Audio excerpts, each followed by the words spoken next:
नमस्कार साथियों। तो आज जो है हम आप लोगों को क्लास 10th और 12th के लिए हिंदी व्याकरण का जो है क्रिया चैप्टर लेकर के आए हैं, जो कि आप लोगों का सबसे महत्वपूर्ण चैप्टर होने वाला है। तो चलिए देखते हैं क्रिया का परिभाषा, क्रिया के भेद, क्रिया के अन्य भेद उदाहरण के साथ बारी बारी से एक्सप्लेन करते जाते हैं। तो सबसे पहले आता है क्रिया। क्या है क्रिया? क्रिया कहता है जिससे किसी काम के करने या होने का बोध हो, उसे क्या कहेंगे? क्रिया कहेंगे। अगर देखिए हम कोई भी काम करते हैं ना, तो वो सभी काम किसके अंतर्गत आते हैं? क्रिया के अंतर्गत आते हैं। किसके अंतर्गत आएंगे? क्रिया के अंतर्गत आएंगे। आप लोग जो है उम्मीद है कि पेन और कॉपी लेकर के बैठे होंगे और जो जो चीज हम बताते जाते हैं उसको नोट्स करते जाइएगा। चलिए अब जो है इसका एग्जाम्पल समझते हैं। तो जैसे जाना, क्या है? जाना, खाना, पढ़ना, बोलना, चलना, लिखना, सीखना। जैसे कि कोई भी काम हम दुनिया में करते हैं ना, तो वो सभी किसके अंतर्गत आते हैं? क्रिया के अंतर्गत आते हैं। किसके अंतर्गत आते हैं? तो क्रिया के अंतर्गत आते हैं। चलिए क्रिया के भेद देखते हैं। मुख्य रूप से क्या है? मुख्य रूप से क्रिया के कितने भेद होते हैं? दो भेद होते हैं। मुख्य रूप से क्रिया के दो भेद होते हैं। कितने भेद होते हैं? तो दो भेद होते हैं। चलिए अब जानते हैं कौन कौन से भेद हैं। तो पहला है हमारा सकर्मक क्रिया और दूसरा है अकर्मक क्रिया। पहला क्या है? सकर्मक और दूसरा क्या है? अकर्मक क्रिया है। तो सकर्मक क्रिया क्या होता है कि जिस क्रिया का फल किस पर पड़े? कर्म पर पड़े। जिस क्रिया का फल कर्म पर पड़े उसे क्या कहते हैं? सकर्मक क्रिया कहते हैं। चलिए देखते हैं इसका। जैसे जैसे राम आम खाता है। क्या है? राम आम खाता है। तो इसमें हम जैसे पूछ देंगे कि राम क्या खाता है? राम क्या खाता है? तो राम क्या खा रहा है? आम खा रहा है। खाने का काम कौन कर रहा है? राम कर रहा है। और किसको खा रहा है? तो आम को खा रहा है। उसके बाद चलिए देखते हैं। तो अगला एग्जाम्पल है मोहन गाना गाता है। मोहन गाना गाता है। हम क्वेश्चन करेंगे कि मोहन क्या करता है? तो मोहन अभी क्या कर रहा है? मोहन गाना गा रहा है। क्या कर रहा है? मोहन गाना गा रहा है। चलिए अब इससे आगे देखते हैं। तो अगला आता है अकर्मक क्रिया। अकर्मक क्रिया कहता है जिस क्रिया का फल किस पर पड़े? कर्ता पर पड़े उसे क्या कहेंगे? अकर्मक क्रिया कहेंगे। जैसे कि कोई भी काम कौन कर रहा है? कर्ता कर रहा है। तो कोई भी काम का जो है लोडिंग किस पे है? कर्ता पे है। तो अगर कोई भी चीज कर्ता पे आएगा तो वो कौन सा क्रिया हो जाएगा? तो वो हमारा अकर्मक क्रिया हो जाएगा। और चलिए इसका जो है परिवार्थी भेद जानते हैं। इसका एग्जाम्पल कहता है कि जैसे बच्चा क्या कर रहा है? रो रहा है। बच्चा रोता है। बालक सोता है। बच्चा क्या करता है? रोता है और बालक सोता है। तो हम इसमें एक बात बताइए कि रोने का काम कौन कर रहा है? रोने का काम जो है बच्चा कर रहा है और सोने का काम जो है बालक कर रहा है। तो इसका फल किस पे पड़ रहा है? कर्ता पर पड़ रहा है। बालक हमारा यहाँ क्या हो जाएगा? तो यहाँ पे बालक क्या हो जाएगा? कर्ता हो जाएगा। और बच्चा भी क्या हो जाएगा हमारे यहाँ पर? कर्ता हो जाएगा। चलिए नोट देखते हैं। यहाँ पे नोट लिखे हैं और इस नोट को जो है आप लोग बहुत ही ध्यान से देखिएगा और बारीकी से समझिएगा।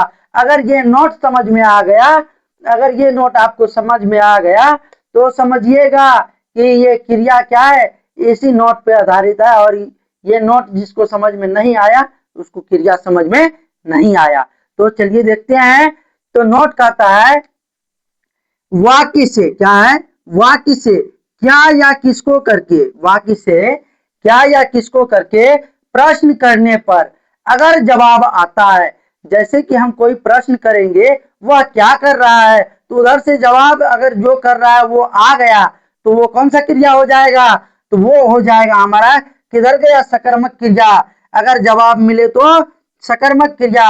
अगर जवाब नहीं मिले, अगर जवाब नहीं मिले तब कौन सा क्रिया होगा? तो अब अकर्मक क्रिया हो जाएगा। तब कौन सा क्रिया होगा? अकर्मक क्रिया हो जाएगा। जैसे कि हम कुछ क्वेश्चन लेते हैं। कोई बच्चा खेल रहा है। कोई बच्चा खेल रहा है। तो हम क्या प्रश्न करेंगे? बच्चा क्या कर रहा है? तो बच्चा उधर से जवाब आएगा कि बच्चा खेल रहा है। उधर से क्या जवाब आएगा? बच्चा खेल रहा है। उसके बाद जो है बच्चा रोता है। तो जैसे देखिए यहाँ पे क्वेश्चन बनता है कि बच्चा रोता है, तो इसमें जो है हम क्वेश्चन ऐसे करते हैं, बच्चा क्या रोता है। ये सुनने में क्या लगता है, बिल्कुल ही अनपटांग लगता है और इसका कोई अर्थ भी नहीं निकलता है। उसके बाद जो है चलिए क्रिया के दो अन्य भेद देखते हैं, क्रिया के दो अन्य भेद देखते हैं और ये भी बहुत ही इंपॉर्टेंट है। तो पहला है क्या, सहायक क्रिया। पहला क्या है, सहायक क्रिया। सहायक क्रिया का मुख्य क्रिया के अर्थ को, मुख्य क्रिया के अर्थ को स्पष्ट करने में जो क्रिया सहायक होती है उसे क्या कहते हैं, सहायक क्रिया कहते हैं। उसे क्या कहते हैं, सहायक क्रिया कहते हैं। उसे क्या कहते हैं, सहायक क्रिया कहते हैं। उसके बाद इसका जैसे देखते हैं, तो जैसे है वह खाता है, जैसे क्या है, वह खाता है। मैं पढ़ा था, तुम जाग रहे हो, वे सुन रहे हैं। तो यहाँ पे चार गो सहायक क्रिया है, चारों में सहायक क्रिया चुनना है।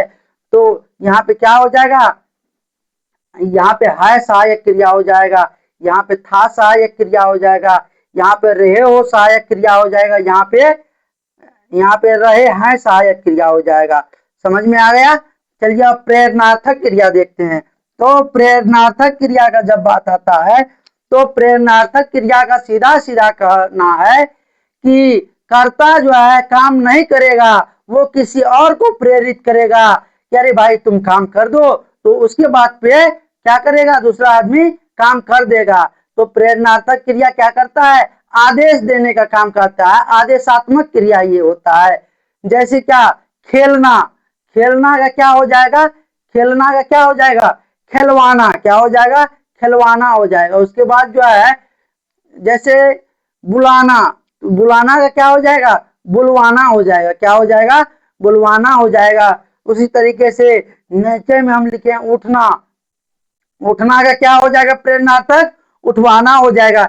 जैसे हम किसी को बोलेंगे कि रे जाओ उसको क्या करो, जगा दो, तो हम जगाने नहीं जा रहे हैं, हम जो है जगवा रहे हैं उसको। उसके बाद जो है हम जैसे कि बोल देंगे कि जाओ वहां पे जो है वो काम कर दो, तो हम काम करने नहीं जा रहे हैं, हम बोल रहे हैं, आदेश दे रहे हैं और करवा रहे हैं।